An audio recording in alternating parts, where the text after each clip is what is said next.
important MCQs from your examination point of view. The leader of Narmada Bachao movement. A. Shivkumar Karant, B. Sundarlal Bahuguna, C. Medha Patkar, D. Chandni Prasad Bhatt. Correct answer is option C, Medha Patkar. Next question. The conventional rainfall that occurs in West Bengal is option A, Andhis, option B, Kala Baisakhi, option C, coffee blossom, option D, mango shower. The correct answer is Kala Baisakhi.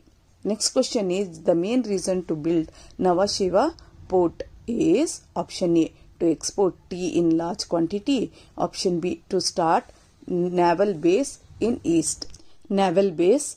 west coast of India, option C, to reveal the high pressure of Mumbai port, option D, to promote water transport in east coast of India. The answer is to relieve the high pressure of Mumbai port.